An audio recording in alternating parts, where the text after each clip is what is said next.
Ce film est une excuse de Todd Phillips par rapport au succès du premier film et pourquoi nous, spectateurs, on est vraiment des gros blaireaux et qu'on devrait arrêter de liker ce genre de personnage. Et surtout, c'est un film qui est lié à l'élection américaine qui aura lieu dans un mois et c'est très intéressant à analyser. Allez, c'est parti. Bonjour à tous, aujourd'hui critique de Joker 2, Joker Folie à 2 comme on dit, film qui est sorti mercredi que j'attendais énormément parce que j'avais beaucoup aimé le premier film. Je ne vais pas revenir sur le succès du premier film, on le connaît tous, il est sorti déjà il y a 5 ans à peu près. Et j'étais très excité à l'idée de le voir ce film, je regardais les bandes annonces, j'étais très excité aussi qu'il y avait Lady Gaga, quelqu'un que j'aime énormément. Et honnêtement, dès que je suis sorti du ciné, j'étais assez déçu en fait. Je suis allé voir le film avec ma copine, elle avait bien aimé, moi, pas du tout. Je suis sorti en mode, bah non, en fait, c'est 2h20, j'ai perdu mon temps, c'est chiant, c'est long, vraiment, beauf, quoi. Et plus j'analysais le film, plus je me remémorais les scènes, plus je l'ai un petit peu dispatché, plus je séparais les couches du film, plus il y a des choses qui m'intriguaient, plus je me posais des questions. J'ai regardé aussi d'autres critiques, d'autres vidéastes qui interpretaient les choses. Et au final, c'est un film que j'ai toujours pas aimé, mais que je conseille de voir et que vraiment je trouve qu'il est très intéressant, qu'il y a une sorte de gros message sous couche qui vraiment fait que le film est un petit peu mal interprété. Et c'est vrai qu'il y a plusieurs niveaux de lecture, tout comme le premier, mais le message est un petit peu trop mélangé avec pas mal de choses autour. Mais au final, j'en ressors avec un film qui est très très très intéressant à regarder, à analyser, à comprendre, et sur lequel on va revenir ensemble, mais qui je conseille de voir en fait. Tout de suite, dans les 2 minutes du film, je vous dis, bah, il faut aller voir Joker 2. Donc l'histoire, c'est quoi? Donc suite au premier film, le Joker se retrouve à l'asile d'Arkham, donc il est suivi par des médecins, des psychiatres, une avocate parce qu'il prépare son procès. Ils savent pas encore si ils vont un petit peu plaider comme si c'était la folie ou si c'était vraiment il était coupable de ses actes. Et vous avez tout ce système carcéral qui est mis en place, plus le procès, et en fait vous avez une multitude d'arcs narratifs qui se multiplient, ce qui fait que le film un petit peu paraître un peu bordélique. On trouve en plus de scènes de comédie musicale, de chant, et c'est vrai qu'au premier abord, bah, quand on va voir le film, on ressort, on dit: «Mais qu'est-ce que j'ai vu? Enfin, c'est mal écrit et tout», et plus on analyse, plus on dit: «OK, d'accord, tout ça a un sens». Donc en fait, qu'est-ce qui s'est passé? Moi, j'attendais énormément ce film, évidemment, j'avais adoré le premier, et c'est vrai que quand on analyse le premier film, on se dit: «Bah, en fait, on voit la descente en enfer d'Arthur Fleck et qu'au final, il est au plus bas que terre, il a tué des gens, sa mère est morte, enfin vraiment, enfin, toute sa vie s'effondre, et on ressort le personnage de Joker qui commet tous ces crimes, qui est idolâtré par tout le monde. Et en fait, c'est vrai que quand on va voir le deuxième film, on se dit: «Ah bah trop bien, on aura Joker 2 en mode Joker avec Lady Gaga qui est en Harley Quinn et ensemble ils vont mettre la ville à feu et à sang, vraiment ça va être le bordel total». Un peu comme dans Suicide Squad, ce qu'on espérait un peu. Et en fait, pas du tout. Pas du tout. Ce qui se passe, c'est que le film flingue totalement vos attentes. Si vous espériez de voir ça, c'est pas du tout ça, c'est vraiment l'inverse. On retrouve un Arthur Fleck en prison, très maigrichon, presque plus que dans le premier film, dépressif, presque tout le film est en noir et blanc au début. C'est que du gris, du bleu, du noir, vraiment c'est pâle, c'est laid. Et en fait, on assiste à un sorte d'Arthur Fleck totalement puissant, et il y a une multitude de personnages autour de lui. Des gardiens de prison, des journalistes, des avocats, des procureurs, d'autres patients, et qui en fait ne s'adressent même plus à lui comme Arthur Fleck, mais le personnage du Joker. Et en fait, chacun veut avoir un petit morceau de ce Joker, comme un gâteau. Tout le monde veut avoir un petit truc comme ça. Et on assiste impuissant face à ce gars qui est totalement dépassé par les événements et qui doit en plus subir son procès où bah, chacun essaie de jouer sa carte. C'est le premier, un petit peu le premier morceau, c'est que, comme je disais, j'étais un peu déçu au début parce que je me dis: «Mais ça n'a pas de sens».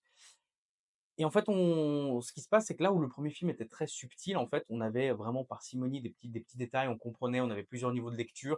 J'ai revu le film la veille d'aller voir le 2 où justement j'ai découvert de nouveaux petits détails, des petites choses, je vais y revenir après. Là, le film, il va un petit peu trop bourrin. Je trouve que le film est en mode, «Écoute spectateur, tu un peu débile pour comprendre, je t'explique les choses, je te le montre, je te l'explique et je te le fais chanter en plus». Comme ça, tu es sûr que tu surinterprètes pas les choses. Hem, on a donc ce personnage d'Arthur Fleck qui est totalement bouffé par tout le monde. Vous avez les gardiens de prison qui se foutent de sa gueule, heu, en permanence. Ils disent: raconte-nous une blague», vraiment c'est leur pantin. Vous avez ce personnage de Lee, donc Harley Quinn, qui s'introduit, à lui et en fait, on découvre très vite que c'est pas du tout ce qu'elle vend, c'est que c'est une manipulatrice, qu'elle veut avoir un morceau du Joker pour avancer sa propre carrière, être aussi sur le devant de la scène. Même des personnages comme par exemple, l'avocate, au début on se dit: «Bah, c'est l'avocate de la défense et c'est une gentille» et on se dit: «Bah, en fait non, elle veut son bien» et même ça, on a l'impression d'avoir une critique un peu de la société. Vous savez, ces gens bien pensants qui veulent absolument vous vendre que non, mais en fait, c'est pour ton bien que je le fais ça, c'est pour défendre une idée plus grande. Donc en fait, elle veut essayer de plaider la folie et la dédoublement de personnalité pour l'intégrer à l'asile d'Arkham et non pas en prison et donc la peine de mort, pour justement développer les services publics. Donc en fait, elle défend le jeu, donc Arthur Fleck, elle défend tout ça pour que derrière, les services publics utilise ce cas-là comme un exemple, comme un cas d'école pour développer les services publics, ce qu'on voyait un petit peu déjà dans le premier film. Vous savez, quand ils coupent les financements, ils arrêtent les médicaments. Vous avez différents personnages qui interviennent aussi. Vous avez le procureur qui est là, il fait non, non, mais en fait, lui aussi, il utilise le Joker parce qu'à un moment donné, c'est le substitut du procureur. Donc en fait, il est là pour prendre un petit peu de morceaux. Il dit, bah, en fait, si je gagne ce procès, je serai connu.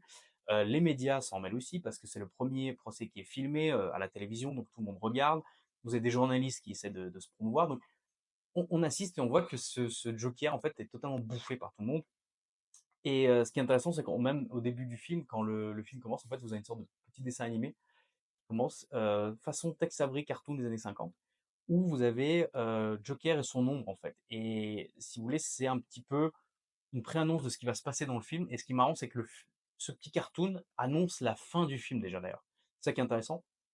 Et en fait, il y a le Joker, le personnage, l'homme réel, son ombre, les deux se combattent. Et qu'à un moment donné, bah, qui est qui en fait. Donc voilà.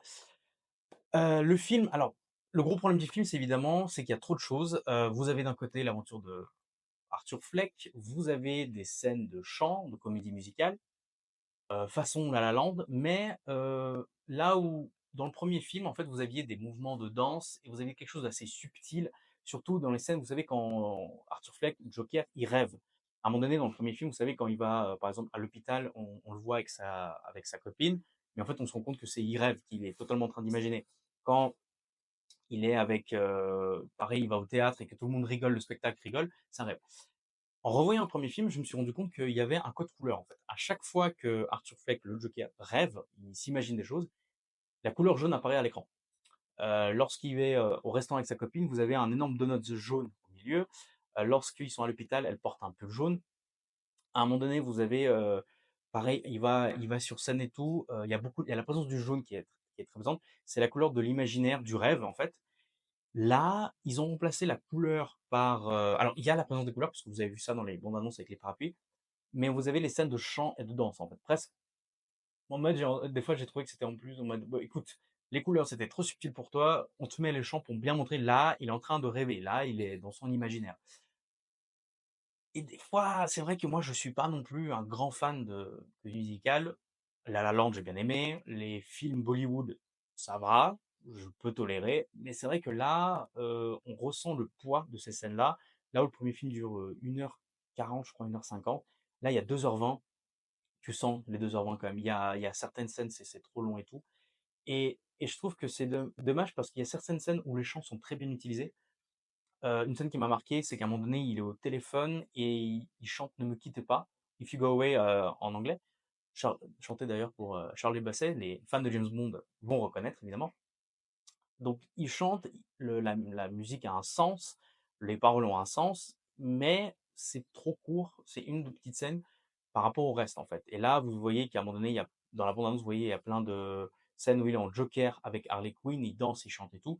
Ça fait partie du rêve, de l'imaginaire de Joker. Et justement, on voit qu'à un moment donné, il est coincé, que Harley Quinn veut le Joker, elle n'est pas intéressée par Arthur Fleck, que d'autres gens sont intéressés par le Arthur Fleck, mais pas le Joker, justement, l'avocat notamment, et que lui, en fait, il est entre les deux, il est totalement dépassé par les événements, qu'il subit cette pression. Et c'est là, en fait, que je voulais en venir au début du film, c'est que là, on voulait voir dans le premier film, voir devenir Joker, parce qu'on a ce côté un peu anarchiste, un peu rebelle, vous savez, cette figure qu'il a à la fin, quand il combat les riches. Ici, on nous fait descendre à la réalité, on se dit: «Bah, en fait non, le mec a tué 5 personnes, dont 6, enfin sa mère. Il a commis des atrocités, que c'est pas un héros, que c'est pas du tout un héros, on le fantasme dessus, mais que non, en fait, il faut condamner ce genre d'action». Alors le problème, c'est que c'est fait un petit peu trop bourrin, c'est fait avec des grosses bottines. Mais ce qui est intéressant, c'est que j'ai dit au début de l'année, au début de la vidéo, c'est qu'il y a un parallèle avec les élections américaines. En fait, on est à un mois des élections américaines et c'est vrai qu'on peut pas ne pas faire le parallèle entre les 2 candidats. Alors plutôt Donald Trump, s'il y a des pro-Trump, désolé pour vous si vous êtes un peu nerveux, mais il y a une sorte de lien avec Donald Trump parce que vous avez des fois, vous savez, vous regardez les vidéos de Donald Trump, les speeches, des choses comme ça, les tentatives d'assassinat, et on se dit: «Bah, tiens, c'est marrant parce qu'on a l'impression qu'on a plusieurs Trump», et des fois que Trump, la personnalité de Trump dépasse le personnage lui-même, le corps du corps. Des fois, il voyage, dans différents États, il dit des choses, contraires et son opposé. Des fois, on voit que le mec, il a créé le MAGA, tout ce personnage de Donald Trump avec le poing levé et tout, que vraiment il y a un héros, mais que des fois les supporters, ils en font des tonnes et que les mecs, ils l'élèvent en statut de dieu vraiment. Et presque Todd Phillips est en train de dire: «Ouais, mais en fait les gars, non, faut arrêter en fait. C'est qu'à un moment donné, faut redescendre sur terre, faut analyser les faits et gestes de façon froide, presque cynique, et que justement il faut arrêter d'idolâtrer ce genre de comportement et de ce genre de et dire: "Ouais, mais en fait c'est la rébellion, c'est trop bien"». Chose intéressante parce que à la suite du premier film, il y avait des soucis au Liban. Je ne sais pas s'il y avait des protestations, si je me souviens bien, et justement les protestataires avaient pris le masque de Joker dans le premier film, vous savez, le masque en plastique, pour, signaler leur révolte en fait, pour signaler qu'il y a un mouvement de foule populaire. Vous aviez par exemple aussi avec les Anonymous, quand V pour Vendetta est sorti, bah, les Anonymous avaient pris le masque pour, symboliser leur mouvement. Donc il y a presque cette critique de il faut qu'on arrête de justifier, certains comportements, certains gestes, certains faits au nom de: «Ouais, mais en fait, il est anti-système». Que le fait qu'il est, cadré anti-système ou qu'il fait quelque chose que personne n'a jamais fait, ça peut justifier, tout et n'importe quoi. Donc voilà, pour dire en fait, oui, c'est un film, qui en fait, à totalement à l'opposé de nos attentes. Il y a pas d'action, c'est pas non plus, un Joker héroïque et tout. Et pourtant, je pense qu'il est en train de bi il est un petit peu en train de bider au cinéma. Les gens, ils sont très déçus parce qu'ils disent: «Mais non, c'est pas du tout ça et tout». Et je pense que autant Joker va rester au statut de film culte, vous savez, parce que voilà, il a marqué, il a eu box-office succès, gigantesque. Pourtant, c'est un bon film et pourtant, je pense que le 2 est une sorte de d'analyse du premier. Vous savez, des fois, certains vont dire que c'est une répétition et tout, que vraiment, je pense que le 2, avec le temps, il va gagner en notoriété, en fait. Je pense que le 2, avec les retours des événements, avec certaines petites choses, les gens ils vont revenir vers ce film et vont se dire: «Bah, en fait, le film avait raison. En fait, le film, il nous a présenté des choses qu'on aurait dû voir avant, que en fait, ça c'est un film d'anticipation». Vous savez, alors je m'avance peut-être un peu, vous allez me dire, mais par exemple, vous avez, Idiocracy, qui était un film vraiment, c'est une comédie, de 2005, vraiment une comédie de base, et par la suite a gagné le statut de film culte parce que presque visionnaire. Pareil pour, Demolition Man. Demolition Man, c'était un film bourrin avec Stallone. Maintenant, on le regarde avec un œil critique en mode: «Bah, en fait, les mecs, ils étaient visionnaires». Donc je pense que c'est ça, c'est pas un film qui va amasser des foules, mais je vous parie ce que vous voulez que dans 10, 15, 20 ans, nous allons revenir vers Joker 2, Folie à 2, et on va analyser, on va dire: «Ah mais tiens, en fait, la puissance des médias, les mouvements politiques, comment les gens agissent, la puissance des réseaux sociaux». Qu'à un moment donné, vous avez tout le monde qui commence à s'habiller en Joker, qui font: «Ah trop bien, c'est le mouvement de protestation et tout». Et qu'en fait non, c'est pas ça. C'est pas ça, c'est qu'à la fin, le mec, ça reste Arthur Fleck en fait. Le Joker, c'est un personnage. Justement, il y a déjà un message caché derrière, à la fin du film, je vais pas spoiler, par rapport à cette question d'image. Mais globalement, mon message, c'est allez voir le film, parce que je trouve qu'il mérite, il y a des choses intéressantes à analyser, mais n'allez pas voir le film avec l'intention de dire: «Ah mais tiens, je vais voir, Joker 2 avec Harley Quinn et ils vont tout cramer».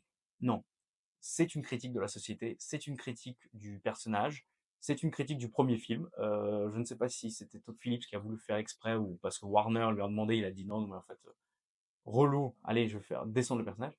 Mais globalement, c'est ça. Donc voilà, n'hésitez pas à vous abonner, à liker la vidéo, me dire en commentaire ce que vous avez pensé. Peut-être que je m'avance trop, peut-être que voilà, je m'égare dans mes pensées. Mais en tout cas, je vous recommande d'aller voir ce film parce que je pense que c'est un film très intéressant à discuter ensemble. Donc voilà, merci beaucoup et à très bientôt.